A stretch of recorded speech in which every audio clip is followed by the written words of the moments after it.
Are your ad campaigns lighting up the dashboard, but not the pipeline? That's bullspend, and marketers are calling it out in Dashboard Confessions. My boss asked for results, so I opened my dashboard for the only positive-sounding metric I had: impressions. Cut the bull spend. See revenue, not just reach. LinkedIn delivers the highest return on ad spend of major ad networks. Advertise on LinkedIn. Spend $250 on your first campaign and get a $250 credit. Go to linkedin.com/campaign. Terms and conditions apply.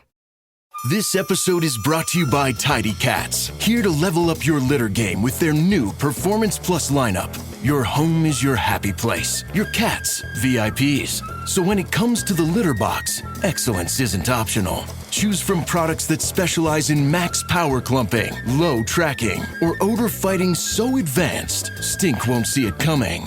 Tidy Cats Performance Plus. Mission mighty, keep it tidy. Shop now at tidycats.com.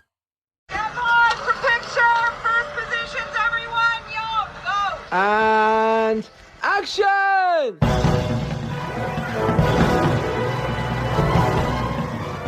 Hello and welcome to episode 341 of the Filmmakers Podcast.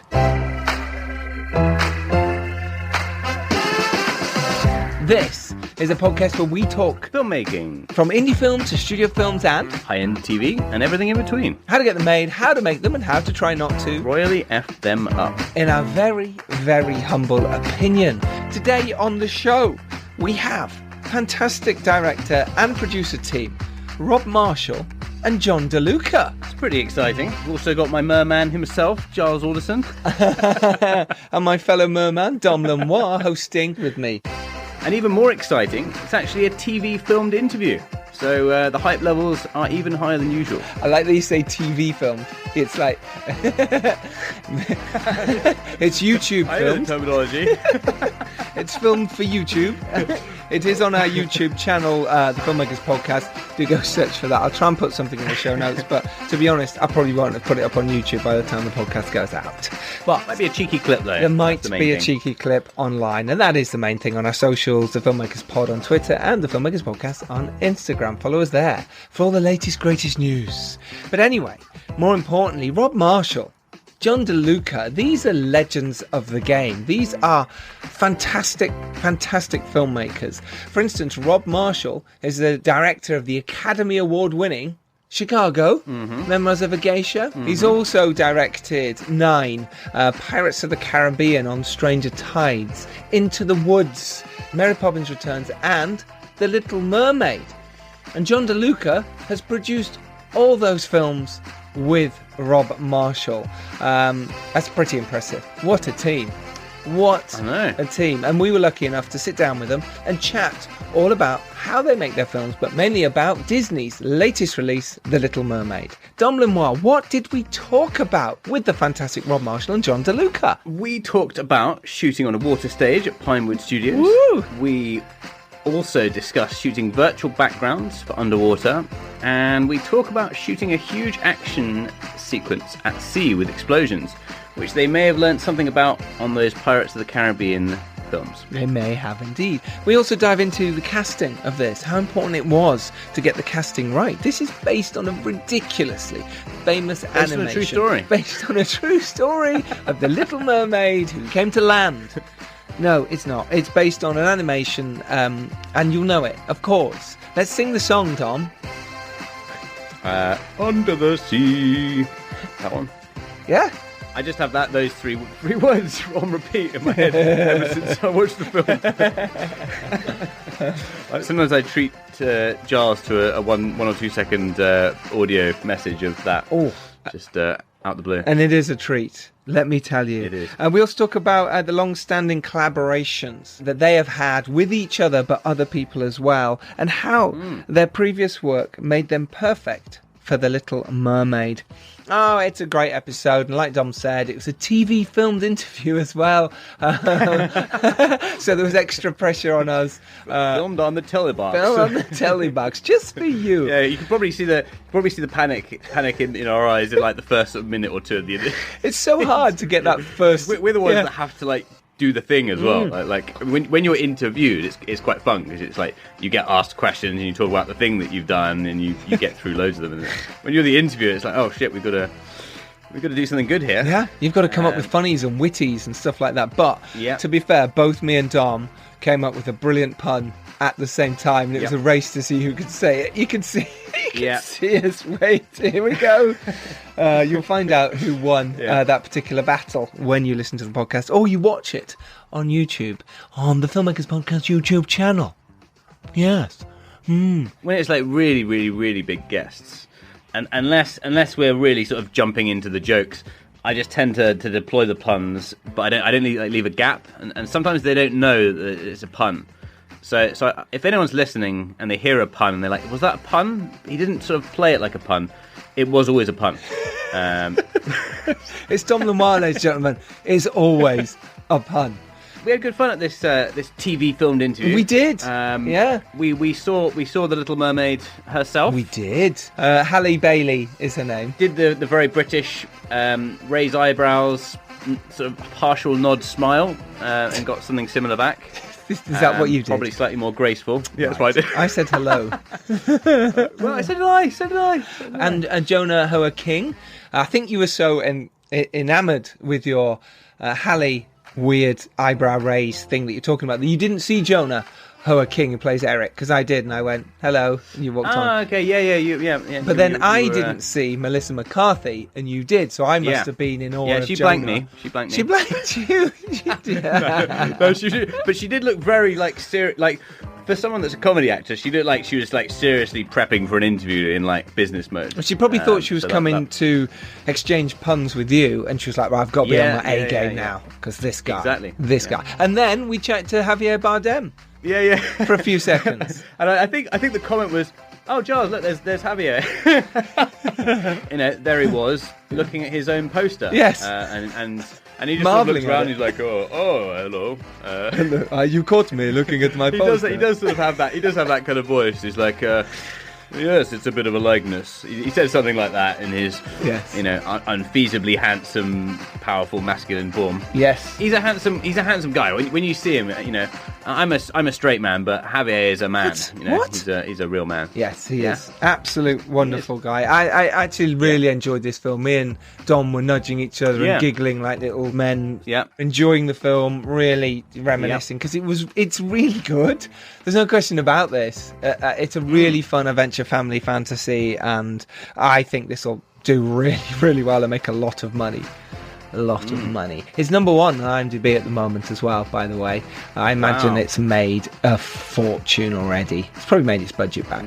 Washing away the competition. There we go. If you don't know the story, it is of the Little Mermaid. It is based on a true story. It is based on a true story about a young mermaid who makes a deal with the sea witch to trade a beautiful voice for human legs, so she can discover the world above water and impress a prince.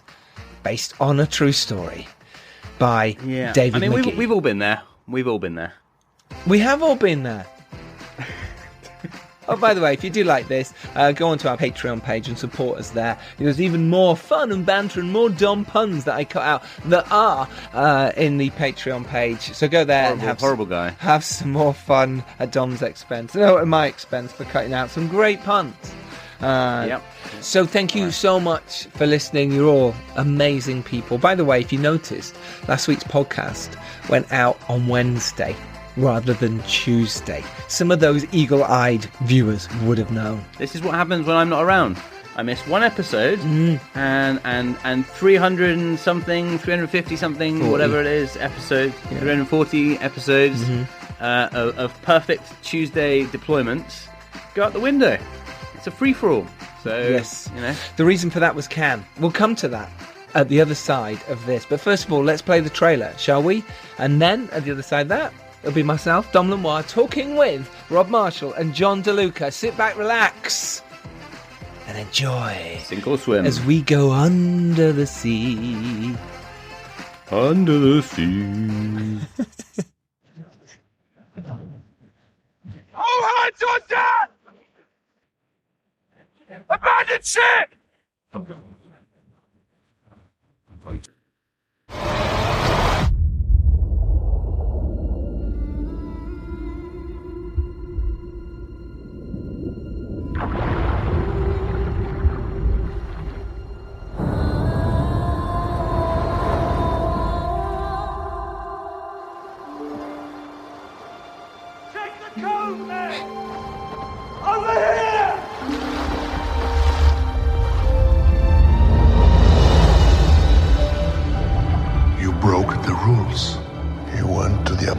world. A man was drowning. I had to save him. This obsession with humans has to stop. I just want to know more about them. Ariel, don't! Poor child. I can help you. You can't live in that world unless you become a human yourself. Is that even possible? That's what I live for.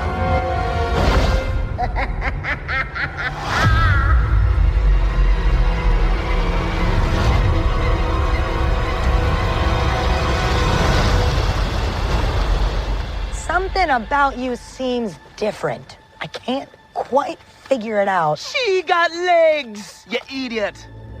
I don't know when, I don't know how, but I know something's starting right now. Watch and you'll see. Someday I'll be part of your. He's a human. You're a mermaid. That doesn't make us enemies.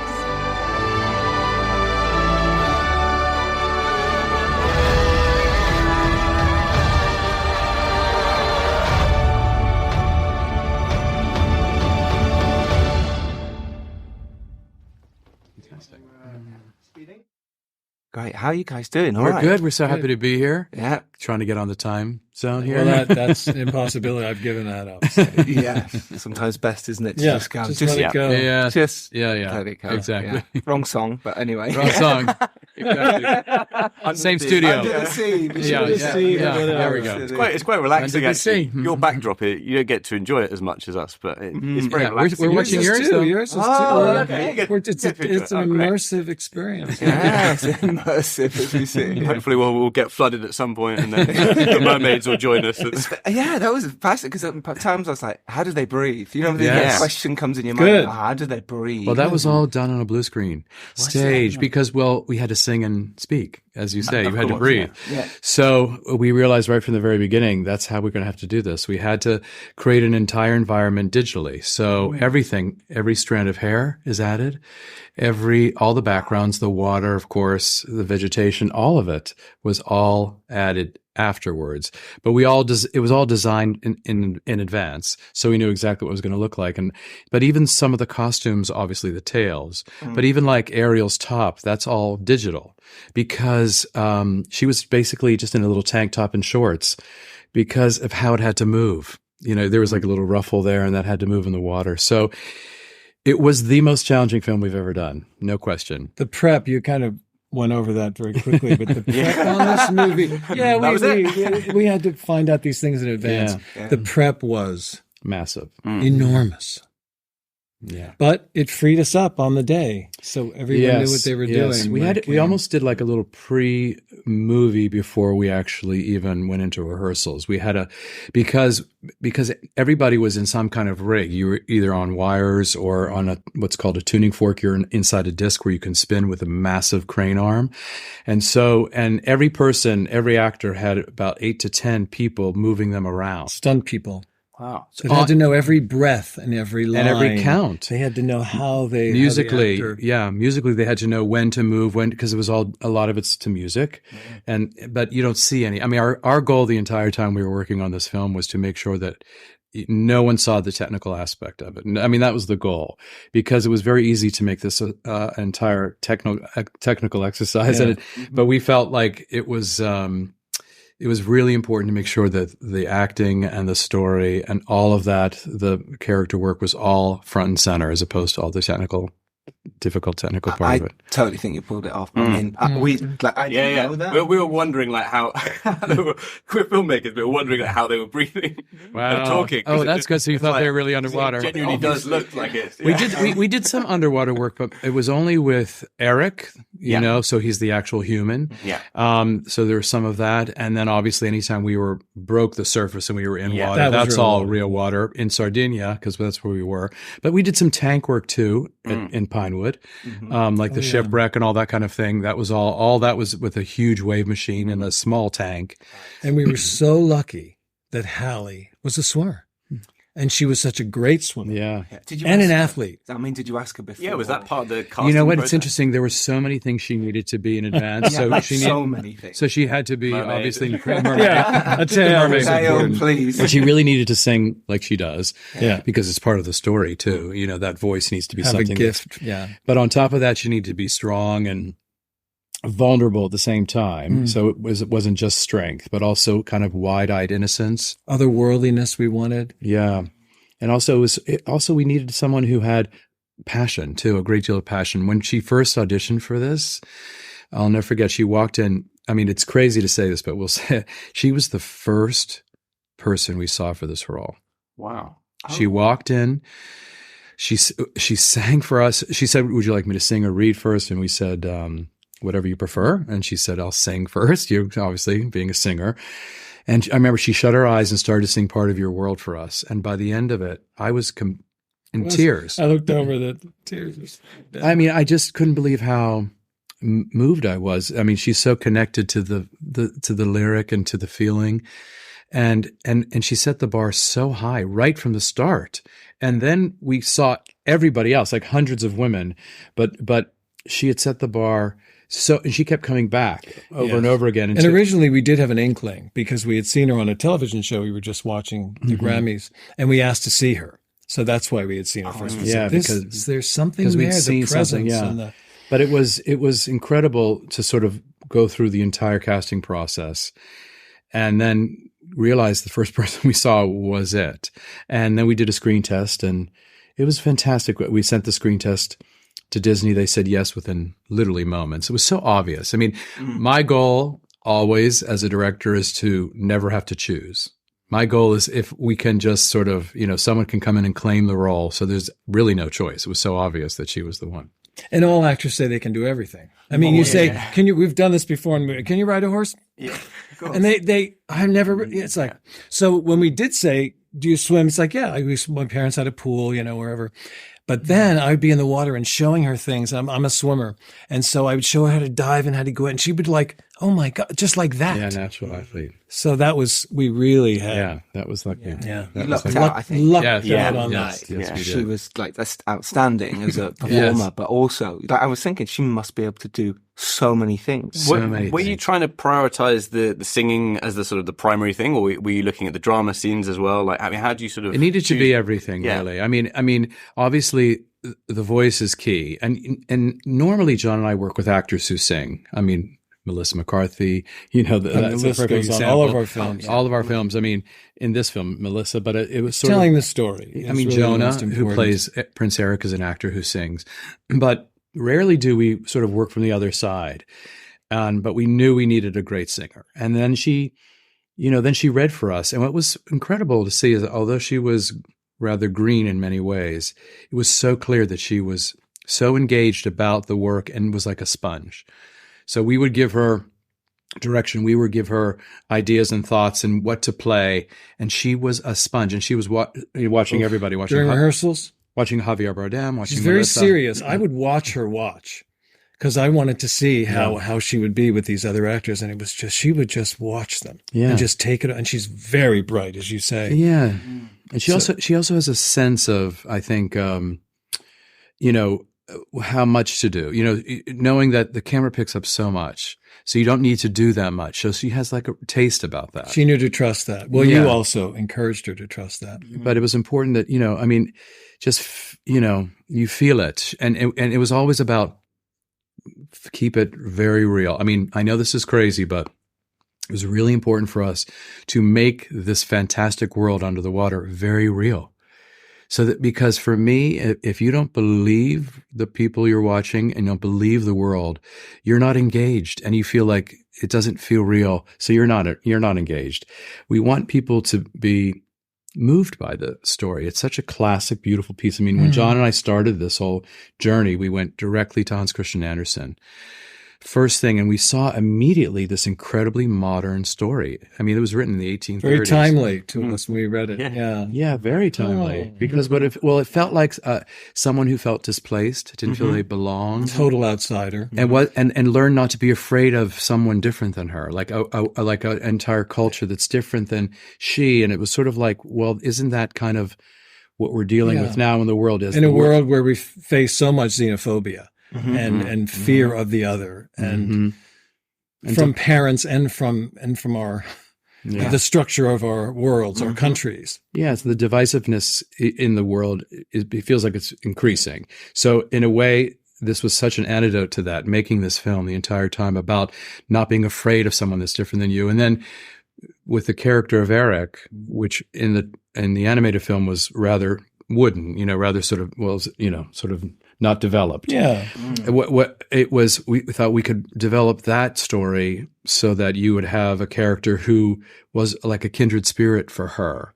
They would fall in love, not just because of superficial looks or anything like that. They would have something deeper than that, like a connection about both feeling somewhat misplaced, also feeling like they wanted to adventure and break past, their own sort of barriers and find each other. And it became Romeo and Juliet kind of tale. Yeah, it did. It was very important to us too, while we were writing, that we didn't want her just to see this beautiful man and fall in love with him. We wanted her to hear his passions and what he believed in before she, understand who he is as a person. So she's hearing on the boat, she hears what he's saying, and it's like, I get this person. There's something more than meets the eye. There's a connection, and then they find each other, that they are deeply connected. And so you see what they go through to find each other ultimately. It's like the hardest journey ever. Yeah, like fish out of water. I was just about to say. Yes. Absolutely. Right, I know, we're both it really is a fish. This really is a fish out of water. Yes, absolutely. We're talking and absolutely felt that way as well. And it was really nice that came across with Prince Eric, that he wasn't, just one dimensional. And just this handsome guy. Yeah, exactly. Yeah. And it was so nice when that got layered in with, that's not his mum, that's someone else. And yes, that was, he's a fish out of water as well. We had fun giving that backstory to him. Well, I felt like, this is a different genre. I mean, I think that's important for people to know who obviously love the animated film, but this is a different genre. So you have to actually deepen it. You have to expand it. It has to be more emotional. You have all those opportunities to have a bigger, more,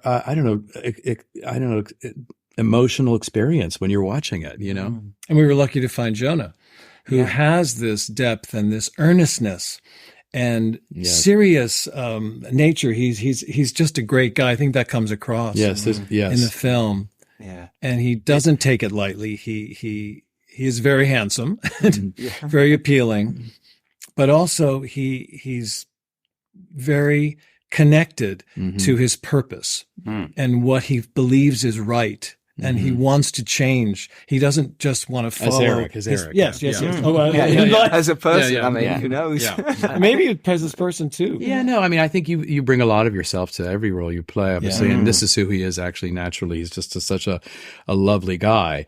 But on top of that, he's such a good actor. And, that was our goal, really, to make this a sort of a fuller story between the two of them. And so you're rooting for them, throughout. They were both very pure, and I think that really comes off. Like they're both two very pure people. Yes. Maybe the people around them aren't as much, or they're sort of getting on the way. That's true. How did you sort of build those relationships with the two of them? Did you try and keep them away from each other so the magic was fresh, or did you let them spend a bit of time with each other? It was more that. It was more spending time with each other. I mean, they screen tested together too. Oh, okay. And it was really important to see if there's chemistry. You can see that they're well, but you see immediately. You never know. Yeah, you don't. But on the day, they were immediately friends. Right.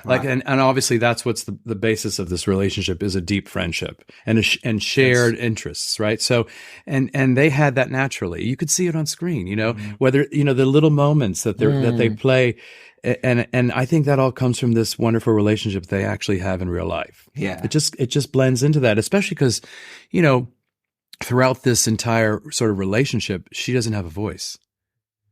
So it's sort of like it's deeper than that. You find something deeper than just sort of like a superficial kind of look or whatever. There's something, the shared feelings. And, they were very special together. I mean, it was very obvious. Once again, we didn't have to choose when you could see, it was like, well, there's the chemistry right there. Yeah. Mm-hmm. And the way Rob works, and thank God we have a lot of rehearsal time. And a lot of actors are afraid of that because they feel that they'll be penned in by what they find, but it's just the opposite. It's just to get layers and depth and get to know someone and to find out the parameters and to make horrible mistakes and fools of yourself. And I think everybody felt very comfortable. Yeah. So that on the day when he says action, they are free to do anything. They're never locked in. And we're always encouraging, even in the moments. We want those mistakes. We want that spontaneity. Oh God, but it's crucial. But they have a you foundation. built a foundation, exactly. Right. It's really crucial, and that's how they got to know. That's how all the characters got to know each other. Even the ones with the fish and a crab and a bird. Yes, they would be there in the scenes. Yeah, we had rehearsals with them in the space with us. So, for instance, David Diggs, who plays Sebastian, was in rehearsals with Javier, with Hallie. Because you can't just fly in, do a couple lines and leave. There's no relationship there. They were part of the rehearsal process. So was Awkwafina. Awkwafina and David, too. They created this whole chemistry between the two of them. Yeah. Really flirtatious and fun and, like spatting with each other and sparring. And it was, and Awkwafina, I remember her saying, I can't believe that I get to be with the person that I'm talking to. Usually you go in and you do your voice and you don't need to be, but it so fed us. Yeah. And it made such a different material. He did, yeah. Oh, good. And Jacob too. Yes. I mean, they were all there in rehearsal because we realized that, listen, you're going to have to ultimately play a scene with like a mark on your shoulder, right? Like, that's what Triton is talking to, a puppet on his shoulder. And so but that relationship has to be embedded. I mean, it's important to create that reality. Once again, this is the genre that we're in. It's a live action genre. So it has to feel real. Can we talk a little bit about the father relationship? Because for me, that was like one of the real strengths of the movie. Is it's such a grounding. He's such an amazing presence. Yes. Did you always imagine him in the casting? Like, was there any changes as you got him involved? Well, in the film? it's interesting. Was serendipitous event. Well, here's the thing: we've always wanted to work with Javier. We've known him for a very, very long time. We know Penelope, his wife, we worked with her a couple times. And so she's comes in useful. Yes, and she's incredible. And we had we decided, we actually, do you want to hear the crazy story? Tell them the story. This is a great The crazy story is we were grocery shopping, hand to God. And it's true. And we were in one aisle and we were talking and I said to John, I said, John, don't you think Javier would be brilliant as Triton? I mean, we need we need an actor who has great depth, but also is, has great emotion too, and can play the full sort of the power and also the vulnerability of the character, right? The whole range. And I said, don't you think Javier would be great? Also, he's a god, but he has his Daughters of the Seven Seas. So it has to be sort of international and diverse. It just feels like so right for him. Then we were like maybe 3 aisles over. Ring my phone. It's Javier. This is the truth. Of the blue. Wow. And he literally says, hello, da, da, da. He said, would you ever consider me for the role of Triton? I took the phone, literally threw it into the the frozen foods. In the frozen fish section. It was the craziest thing. Isn't that bizarre? Yes. And it was like, wow. So the gods, I said, well, and we told Javier the story. We said, Javier, we just were talking about this.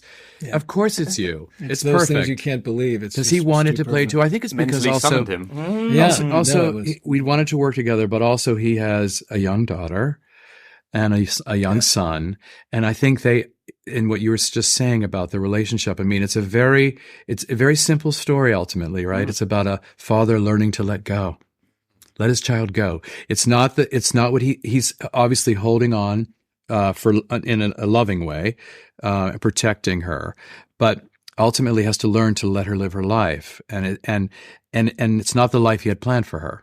It's a different life. And in doing so, changes him. He learns about. that's what you learn. But I think that's what happens to a lot of parents. They see their trajectory of their child in a certain way, but it doesn't always work out. Normally doesn't work out like that. You're not going to become a human. No. And he sees that he was just, in a sense, kind of fomenting this fear in her and in his whole kingdom. Which was very moving to us. Yes, and I think you need, what's kind of very profound about it is that you really realize that it takes a young spirit like Ariel or like Eric to teach the sort of older parents and people about not being afraid, because they don't see it, they don't live in that, they don't have the fear, and they don't have the history and all of that. It's a really interesting point, actually. I think that's something that happens as you get older. You just naturally become more and more fearful of life. Yes, you just do. And kids just do not have any fear. Like they go to school, they play around, they jump off trees. Yeah, you don't see death. You don't see death. Yeah, and it's such a valuable thing that they can teach it. That's why if you can keep the child in you alive, that's really so important. It's what we try and do as filmmakers. Yeah. Try and keep that innocent child, the storytelling. Yes, how do you see it? Exactly. And it's hard. Tap that. Yeah. I will say Hans Christian Andersen, going back to that and going back to the original tale, helped us see it fresh and keep that alive and see what that was, because it's such a classic, timeless piece that, and here you are, it's a beloved animated film. So, but we're doing something else with it. We're reimagining it, obviously holding on to the bones and the structure and all the things that are loved about it. But at the same time, you are doing something else and expanding it. So it was, understanding Hans Christian Andersen's life and what he, reading up about him and the sad, drastic kind of outsider that he felt his whole life, and he never would fit into this world that he wasn't a part of. Yes. I mean, all his tales are like the Ugly Duckling. It's always the outsider. Yeah. Thumbelina, like all these characters that don't feel like they belong. And this is a classic version of it. So what was the process of reimagining this from a sort of a script studio perspective? Okay, we're going to remake The Little Mermaid. Like, how does that start? Like, what are the processes of it was just the three. It was just John, David McGee, who wrote the screenplay, and myself, the three of us in a room, just starting at the top and saying, well, let's sort of work through this. I mean, I remember the first thing we saw was the film opens, two things. The mermaid's already up above the surface, sort of seeing what's happening in the world. And the first thing I remember I said, very important for Rob. Well, I just said, I said, you know what? Let's make it that she's never broken the surface. Let's raise the stakes. Yeah. This father. So she's never been up there. That's why we changed Scuttle from a seagull to a gannet. So it's a diving bird. So she only learns all the information below the surface. She's never been up there. It's not until after she sings Part of Your World that she can't help herself and goes to the surface. So that was number one. Number two, there was an opening song, Fathoms Below, which was like the sailors singing a sort of sailing song. And it felt to me immediately very musical theater, very musical comedy. And I mean, I understand it in the animated film because it's already an artificial genre. So, but it felt too musically to us because we're trying to create an actual real world above. So we said, and so we came up with this idea of taking that song Fathoms Below and actually putting it later as a sea shanty that they'd be singing in sort of a celebration. His birthday on the, Nice. So it felt more organic, more natural. I mean, for me, the goal when you're doing a musical, it's really fine line. You have to really earn a song. It has to feel completely organic, like it comes literally from the story and you're not aware that they're singing. Because we all know when you see a musical where they start to sing and it's slightly embarrassing or a little awkward, you're like, well, this is not good. And it's because it hasn't grown naturally out of the story. And so so our first musical number is not until 15 minutes into the film. But it had to be earned. It can't just start. Because then every musical has their own kind of, trajectory, how it works. But this one felt like, well, you know what? This is our Somewhere Over the Rainbow, right? This is our I Want song. It's the motor on which the entire rest of the film was built. But we had to get there. She had to have a fight with her father. So she feels really trapped. So she feels she has to sing about what she wants and why she's not afraid of the people up there. And so it was a really interesting as we work through step by step, we really were just trying to see this as a live action piece. That was the goal. And then you made all the adjustments and started work on where new songs would come. That was a big deal too. After we knew, structurally what we wanted to say and how we wanted to say it from beginning to end, then we did go through and see, we knew we had to flesh out with some new songs. Yeah. I kind of like the animated that there aren't so many songs. I enjoy that in a musical. I don't think it needs to be song, but we knew we needed another song for Ariel. Yeah, she only had one song in the animated film. It's outrageous. She needed another. She sings Part of Your World, that's it. So you go, well, that's all she sings. I mean, there's a few reprises, but that's it. And so we thought we felt like it needs to be in an important place. It needs to be where she sings it in the film, which is her experience for the first time on land. Like, what is that experience? We want to understand what that's like. And of course... And I know it was very important for you. I remember when we were dealing in these sessions that you didn't want to make it all, oh, this is a great place. And now here we go. So it has to be harsh for her. A combination of beautiful even the moment and she breaks the surface, these things are bombs are going off. It's fireworks, which we love and adore, but it's scary. I mean, it's one thing. Well, because it's new, you're a fish out of water, So what is that this was like? fun, that whole montage. And what we do, we decide where the songs will be, then we in turn give it to our music, Alan Menken and Lynn Miranda, and then we kind of say what needs to be covered in this song. And then they come back and then we have the dialogue and then we create. I mean, we showed them where we felt the placements were and they were like, this feels right, that feels right. We made some adjustments to things. There was we realized Eric needed a song. What is he feeling? What's his journey? That was really important to find that song. We thought it'd be fun to have Scuttle have a song because Sebastian has two songs, basically, Under the Sea and Just the Girl. Mm-hmm. What a timeless classic that is. Yeah. It's so wonderful. It's been in my head. Under the Sea is very hard to get out of your head. Oh, yeah, please. Were Disney always on board? Was it ever an issue, like from the very beginning? Was it always like, great, go ahead, make it. Great, put a song in there. Great. Oh, was there any fight back? Was there any issues? Well, it's interesting. This is our fourth movie in a row with them. We have such a great relationship with them. They trust us implicitly. The respect's unbelievable. Yeah. They really trusted us to go do our thing. And that comes from Sean Bailey, 100%, Alan Bergman, Bob Iger. They just let us go. All the ideas we had, they really embraced them all. Well, because we also, I think we're aware what it needs to be too. We're not going to take it and throw the baby out with the bathwater. We're going to say, okay, all these things need to be here. How can we make it a deeper and fuller and more emotional experience, but also keep the fun of it and the joy? I mean, there's a lot of joy in the film, obviously too, just speaking of Under the Sea, that was without a doubt the most challenging production number we've ever had to do because there was one live actor in it.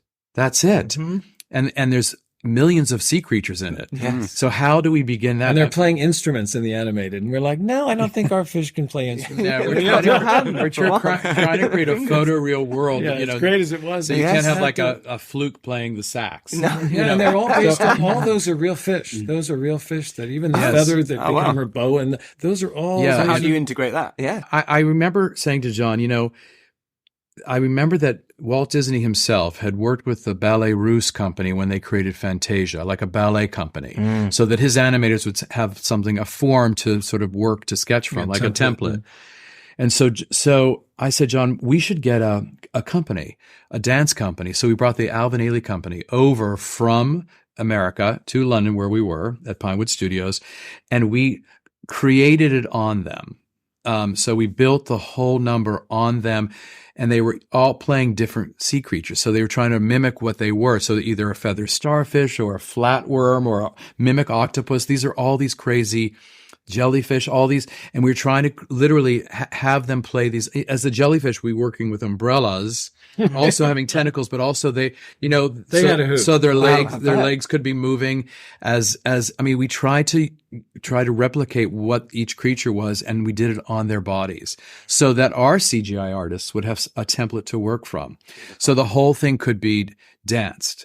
And it was so complicated to communicate that to the artists, but we had everything was done every single movement of that, every little feather, all of that is choreographed to a T. It looks like, wow, just like, again, the preparation. They're just having fun. Yeah, that was key to this whole process. But it was, there's one point at the finale of the number when there are like hundreds and hundreds of creatures up there, and every one of them is choreographed. Wow. Yeah. So it was, and it was daunting. And once again, we don't want people to see that. They're like, oh, this just looks like everything's just happening. But it has to, it's like, it's the chicken or the egg. How do you start that? And we built it from scratch, storyboards, previs, all of that on their bodies. The whole thing was shaped step by step, shot by shot. It's brilliant how you actually... Now at McDonald's, a McDouble is $2.50, so you can get your gym gains on, or just get lunch for only $2.50. Get more value on the under $3 menu. Limited time only. Prices and participation may vary. Prices may be higher for delivery. Taking these sort of musical theatre ideas and turning them into animated live action principles and actually that give it authenticity. Coming from the choreography background as well. That helped us. That helped us. The fact that we had that. I don't know anyone on the planet that could do this movie, but this one. No, because I feel the same way about because you, of your musicality and your just awareness of the camera and movement. And it's crucial under the sea. It really, really we always say we just want people to have a good time and feel the emotion, but it was very complicated. You need patience because you have to go from point A to point B and take baby steps. The methodology meetings we would have on this with all our creatives would sit around these tables and it was exhausting. How do we do it? We had to crack it. That's why this took 4.5 years. Because it was 2018-ish around then when you sort exactly, of... Exactly. Fall of 2018 we started writing. And then in 2019 we started doing some early prep. Were you always going to do it kind of on sound stages-ish with CGI? We knew we had to because because you have to sing and you have to speak and you play scenes. So there's just no version of doing it underwater. So we knew we had to create that world, and thank God we wanted always to have movement to everything. We had our team from Chicago, the film Chicago. So literally almost over 20 years ago now, that team. Because we needed we keep them close by. I was going to say, we needed our very A-team. loyal to Colleen Atwood, John Meyer, Dion Beebe. We needed all the people, and then Tim Burke, our visual effects supervisor, who's a genius. Joey Peasy and Tara Nicole. We needed every person. Yeah, exactly. So, but you're right though when you say it's sort of like has sort of a theater. I always feel that musicals on film are a hybrid of theater and film because you have to rehearse it almost like a musical, like you would do it. Of course, you're going to then do something completely different when you're filming and all of that. But there is a process that's very similar. How did you approach the action scenes? Like, let's talk about the ship getting blown. That's real fire. Yeah, was it? That's real fire. Were you? Because it felt very real a lot of the time. It was freezing cold. And you chuck it. There was water coming up. Yes, a lot of that water's. Most of that water's. What we did was we were in the back lot at Pinewood Studios. Right. Okay. So we had a gimbal that was 3 stories high. So a gimbal is something a mechanism that's underneath that rocks the boat, and especially when there's a shipwreck goes really goes flying. But we also had huge dump tanks and rain. Real rain, because that's all interactive, so you can't add that. So the rain and the lightning and all those big masses of water, that was all being poured right on top of them. Huge tanks of water that were filling the ship. And then, as John just said, when we got to the moment where the ship goes on fire, that was all real fire because we have a great team there, and it was, but also we could actually work with it too. It was very. You can do it in such a way where it's not dangerous to the actor, but it helped the actors though. I think really feel like they were in a shipwreck. Things were breaking. We had broken rails that could break, and it was again. It's like a musical number. That's the fun. Yeah. Musical number. Yes. The whole film felt that way, and it felt.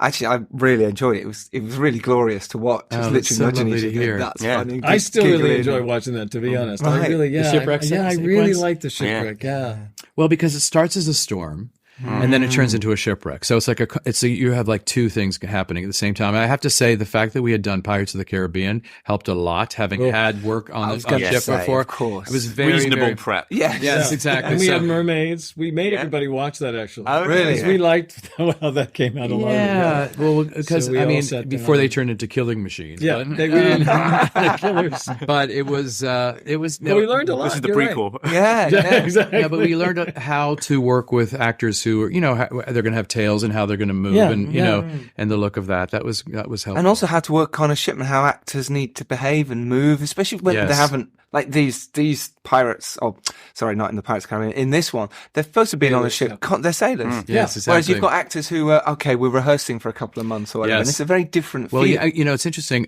We had a lot of stunt guys on that. Obviously, there with their incredible with Adam Curley, who's our wonderful stunt coordinator, but also we had dancers. Yes. So because we can speak, they speak our language, and so when we're doing something like Fathoms Below. But also a lot of the stunt work, they can do that kind of thing too, because they know dancers are there. If you tell them to be at that moment, at that point in time, they are there. Yeah, and stunt people too. And some people too. They're like dancers. I mean, it's it's really helpful. Like two sides of the same coin. Yes, but we loved choreographing that. I have to say that felt, when we're not, because everybody else we were on wires and like crazy contraptions and apparatus underwater doing that whole thing. So when we were actually above the surface, it was like, wow, we're doing like a movie. Now this was the other thing was like, wow, was so complicated. Yeah, imagine. And just jumping back, you mentioned Chicago there. 20 years ago surprises me, but it was 20 years ago. Yeah, technically, us too a little bit. Technically, it was your first sort of something else. You did Annie before, but yet you're now doing a musical. I know you're heavily involved as well. Just talk us through the difference, if you don't mind, from that, how it felt, just for our filmmakers out there, the difference between that first film and being a huge first film, by the way, to this, which is now, who you are, what you've both achieved. Wow, that's such a great question. It really is. Like I rush back to that. I mean, the interesting thing about Chicago is that because all the numbers, in terms of the concept that I worked, that I created, which was all from Roxy's. Yeah. Well, the bottom line is that the musical numbers in that film took place on a stage, all of them, because they needed to, because they were created that way. They were all created literally as vaudeville turns. So they were all vaudeville numbers, presentational numbers to an audience. They weren't like sitting in a room and talking. Burst out into song. No, they were actually on stage. Which helped. So bridging that from my theater background, as an example, our theater background, was very helpful because we were doing stage numbers. Sure. So, and this compared to that is completely different because there was nothing stagey about this. This had to feel, this was environmental in a way. Everything. We couldn't just turn the lights on and do a number. Yeah. Which you'd love to, but it would have been fun. There's no proscenium. You're basically underwater, So, so we had to break it apart in a completely different way. As an example, Part of Your World, her first number. When we first did this, we said, let's just start on our feet because we can't put her up in the air. How are we going to even work on this number? So we actually built 3 different sets next to each other. The lowest part of the grotto, where her little rock is, the middle part of her grotto, where she sits and she lies down on the sand, all of that kind of thing. And then the top portion of the grotto where she reaches, to the opening. So that way, when we were working on it, we'd start in one, she would walk to the other, and she would walk back. So we would do that. And then after we knew what we were playing, what she was playing as an actor, what she was feeling, and what the sort of quote unquote blocking was, then we moved into putting her on a rig. And as I think you were saying before, there were many different rigs that we would use. So there's sometimes she would be on wires because she needed to just go up and sit and lie back or something. Then there'd be something where she actually needs to move and spin, so she'd be on a different rig. And so the filming was so painstaking because we have to keep changing. It wasn't like just put them on a stage. The demands were for physicality. So I think you're kind of inventing new things basically for movement. You're basically reinventing movement. We were just using our imaginations because, as Rob says, it was a horizontal world that we were dealing with, but it will be a vertical world. So we had to know that, she has to get from there to there as opposed to there to there. It was it was scientific in many ways too. But it's almost like thinking like in the perspective of a camera, like moving from a dolly up to a jib. Or vice versa. Exactly. Like, think of it as an entity. Yes, that exactly. Needs to and well, with each move too, we had a different camera, so there'd be different kind of. A lot of our cameras were. I mean, the majority of the film was on a crane because it needed to float. Yes. It couldn't be so earthbound as a dolly or something like that. It had to kind of float, and we always had a little float, and it's also just a little kind of. We literally just kind of go back and forth a little like this too, so that saying to Dion, we need to feel. Yeah, I mean, it was whoosh of the ocean. Yes. Yeah. I mean, it just had to rock a little, so you always felt like we were kind of just moving like that. I mean, that's what the challenge. I mean, that's why I feel like if we hadn't done all these prior movies, even Mary Poppins Returns, that big animation sequence. Yeah, we had two different sequences in that really helped us. There were sort of to have had, and a lot of those were on wires and things like that too. To have had that experience was like a little prep for this film, but not quite. I mean, this was really like the most challenging film ever. If you had some advice to give yourselves as younger filmmakers, maybe you're struggling to get that first break, might you have something to tell the audience or someone else that's starting in their kind of journey? I mean, I always say, no matter what you're doing, just do it. Like, work breeds work. In other words, if you work on something, it doesn't matter if it's in your basement. I don't care if it's on the street. The thing is, you're learning and you're just putting it out there. I think a lot of people these days want to jump. I started as a performer.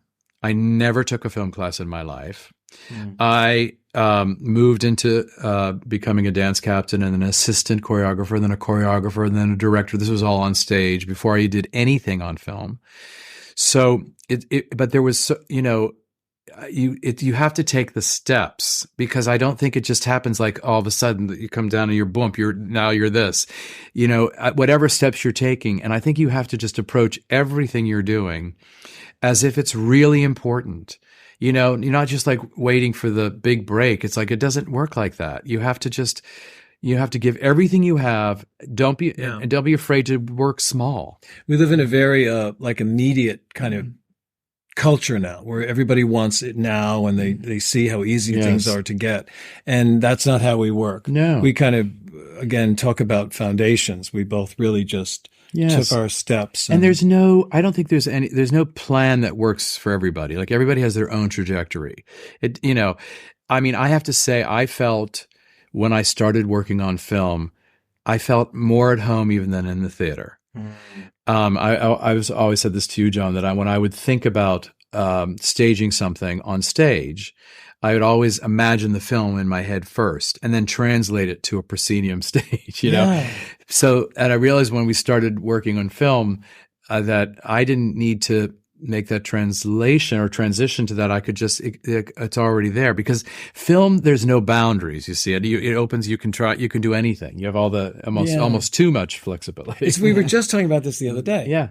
Because we were both saying, as kids, we both thought movies were what we, in our minds, that was our imagination. Were films more than theater, but we started in theater. Yeah. It's odd. Yes. So it was a natural. And we tried to work in theater together, and it lasted for like one afternoon. We couldn't. We were in a rehearsal room, and we both had to like be the chiefs, if you know what I mean. Yes. Neither of us were willing to like take the back seat. Yeah. But then Robbie went to do Chicago and said, "You have to come." And I said, "No." He said, "No, movies are so big. I need you on this." Yes, and it's so helpful to have John nervous as a collaborator, because we have a very similar vision about things, but also at the same time, there is so much to do on a film, and so much to prepare, and so much that to have John as a partner, a creative partner as we're working, is invaluable.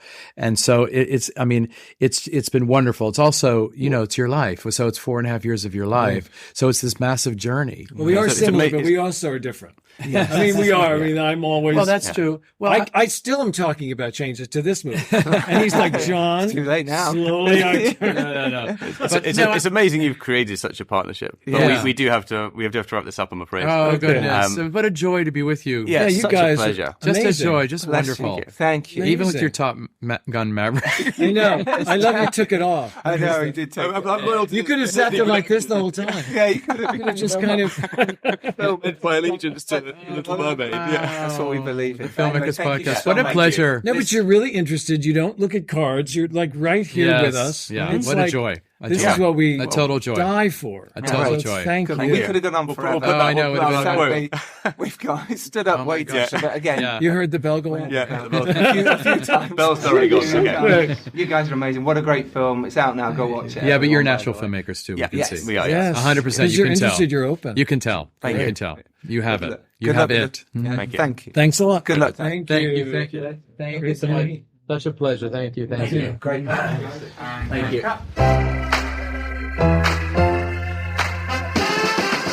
Well, there we have it. Wasn't that fun? Weren't they a delight? And they were so nice to me and Dom as well. They actually thought we were actual decent presenters and we could do that. Yeah. I'm definitely gonna use that clip. Yes. Yeah, I mean, I don't know how we got away with that. We must have been nodding in the right way at the right times. No, Yeah. All things considered, we are competent filmmakers, and it's quite nice when people that are top Hollywood producer directors notice such and even tell us. Yes. It's very it makes all this hard work that we do bringing these nuggets of information worthwhile. It does indeed. I love chatting to them. I felt very at ease, I think, after the first couple of minutes. But it's a shame because we were actually we were chatting away before they managed to turn over. So, and all that stuff was just lovely stuff, and then suddenly they turn over and you go, oh, we have to do a proper hello type welcome, and it's you've already done it. Welcome. And it's always a bit eggy. But actually such lovely gentlemen, really nice, cared about filmmaking, cared about filmmakers, and I hope you got so much out of that. Do you know what I thought we could touch on, because I think it was about a 35-minute interview and we've got a bit of time. Why not talk about what they said, which was long-standing collaborations, and the fact that they have this amazing relationship. To make that many films together and be that successful is ridiculous. So I thought it'd be really interesting for our filmmakers to talk about that, and how hard it is, and how you've got to really cultivate and really work hard to... Just like yogurt. You work really hard to sustain those relationships, just like yogurt. If your yogurt's going to go mouldy because you don't put it in the fridge, that's your fault. Yeah. You need to look after it and care for it. You need good bacteria. I mean, that's a good metaphor, actually. Good bacteria. You need good people in your collaborations. Work with a Yakult, not a mouldy yogurt. Make sure they're vegan as well, because they go off less. It's so true. It's fact. But yeah, that's I think that's really interesting, and how you can do that, and how they have done that, and they got on so well as well. They're partners in real life. That's not easy. So hard to work with your partners. I know so many of our brilliant filmmakers who work with their partners. It's not easy. It's really difficult, and the fact that they hit the top and stayed there, and it's not easy. It really helps. It really helps to have someone, to collaborate with. It does make life a lot easier when you've got like a bouncing board. Yes. Someone that's sort of got your back. Yeah. And someone that sort of understands the shorthand and is in it for the sort of the easy and the harder stuff. Well, that's it, because it is hard. Filmmaking is really hard. Look, even Rob Marshall and John DeLuca, who have got a lot of money behind them and have got a lot of success, but that doesn't mean it's easy. It might be easier in certain stages to go, well, we need to previs this, we need to do this, this is what we need, the script needs this work. Well, you can afford to do it. And obviously when you're starting out, it's very difficult to do that. So of course there's going to be problems when you're on set, before, afterwards, all the issues with that, and of course you're going to fall out. And I think that's testament to great relationships in this business, is if you can you can say how you feel, you can get out what you need to get out, but at the same time you love each other and you care about each other, and you go, look, okay, sorry about that, that was me being a shit, forgive me. And you go, no worries, I get it, we're under stress, we're under pressure, we all are, and things can go wrong. And those long-lasting relationships are, if you get them in this industry, they're the best. They really are. You and Jack Lovely collaboration. Yeah, exactly. Me and Lucinda have made 4 films together. Absolutely. Yes, that's true, yeah. The list goes on with certainly Andrew Roger, myself. Alexa War, she's awesome. Yep. You see, and these kind of relationships, it's true. You become really good friends when you shoot films with people, and you connect because you go through absolute hell together, and you go through joy together. There's a lot less joy. Those joys are very few and far between, but the sense of achievement is massive, and it's so hard to put into words. That when you play, it's like if you're playing a tennis game, you're on your own winning that match, or if you're playing doubles, then that's the difference. It's like breaking your ankle in a tennis game. What? Just making films as an independent filmmaker. That's really, I get it now. Yeah. It really is. and then when you've got the broken ankle, it's like someone has lined up 3 or 4 of the ball machines on the other side of the net. They remove the net, and then they're just firing the balls at your head as you try to crawl away. This is just one of your fantasies, because I like this metaphor though. That's quite funny. It's quite visual. I had a visual of you on the floor. There we go, yeah. Problem was you were in pain, and I didn't like that. But I like the idea of someone firing balls at your head. Yeah. Well, okay. No, thank you. No, I think it's. I think actually, it comes down to collaborations, and really, it doesn't have to be all suffering. It doesn't have to be like a sort of enormously over-serious environment. And actually, if you work with the right people, you will have the sort of the joyous moments and the fun and the stress-free parts of your shooting experience as well. Yes, so so true. Yeah, it's definitely not all gloom and gloom. I just had a good tennis visualization, and I wanted to roll with it. So here we are. Yes, here we are. Yes. When does Sean Connery like to finish his tennis games? About tennis. That was horrible. It really was. I apologise. Double fault. Double fault. There's some other amazing collaborations who've been on the podcast. Spielberg and Christy McCosco-Krieger, who's been on the podcast, episode 219, not that long ago. Talking about that collaboration, how many films she's made with him, how incredible that experience must be to have that connection, and for Spielberg to have an amazing producer around him that he can trust as well. Simon Pegg, Edgar Wright, another couple there, thinking about that type of people. And anyway, basically, I think what we're saying is find those people. And when you do find them, cultivate those relationships and make them the best you can, because they're few and far between. Great producers or great directors or great teammates, cinematographers, crew members. Yeah. We can learn a lot from yogurt, really, can't we? We can learn a lot from yogurt, yeah. I once saw yogurt floating across my kitchen. Yeah. I think it might be Paranormal Activia.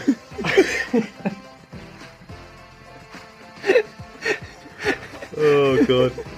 So for those of you who saw us out in Cannes, thank you so much for coming up and saying how much you enjoyed the podcast. I really appreciate that.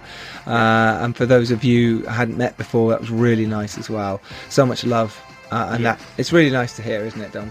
Yeah, it is. It's very nice. I think I got just as many people saying they enjoyed my memes as my podcasting or film work, which is a sort of a compliment in itself, I guess. As long as people are happy, that's the main thing. That's the main thing, Dom. As long as you make them happy. Yes. But I think also as well, an apology if there is anyone listening and you tried to send a message to funny guy. If there's anyone who tried to send a message to meet up and I didn't reply, sorry, but it's just a truly chaotic. So rude. Time. I tried. I really tried. Yeah. And I think like most people, generally if they know what you look like, they can come and say hello to you when you're at something, and that's a good way to say hello. But it is hard to actually set aside coffee meets. Like usually it's just you've just got back-to-back meetings, and then you're struggling to see everyone as it is. So it's a difficult time, and I appreciate anyone that does reach out, and I'm sure Giles does as well. I absolutely do. And thank you so much for those who listened. Honestly, it means a lot. So big hello back to you guys and girls for taking the time to listen and hopefully learning something from this, which I do every time. Right, until next Tuesday, when we have on either Rob Savage talking about Boogeyman that me and Dom went to watch the other day, which was Savage. Fantastic. Was Savage. It was frightening. Yeah. Dom did jump on me a few times and grab me, and that was just before we went in. I was just going to say. And then also Chevalier as well. We're talking to the director of Chevalier and some of the stars as well. So it's one of those two next week. How exciting for you all. Yeah. Absolutely. We will see you then, or you'll see us on YouTube if you do want to go watch this interview that myself and Dom had with Rob Marshall and John DeLuca. If not, you take care. Go out there, make your films. Make something happen for you. And if you're lucky enough to rise up and do well, it's your job to send the yogurt back down. Well, actually, if you send the yogurt back down, then the yogurt might come back up again. So, especially if it was the one from your fridge. Yes, because it's developed a culture. Yeah. So, yes. Okay, until next Tuesday, no more puns. It's enough. It's enough. We went a bit overboard. Sorry, everyone. To be honest, there were so many yogurt-based jokes there, it started to turn sour. So until next Tuesday. Sorry, I'm just Googling some more jokes for a minute. Yeah. Any more? Is there anything here? You can have a joke like this delivered on the hour every hour. Now by following us on Twitter or liking us on Facebook. This is what you should put on your Twitter for every bio. like, Giles will not make a joke. Anyway, this has been utterly brilliant. Until next Tuesday. Take care, everyone. Yeah. Bye, Dom. Bye, Giles. Bye.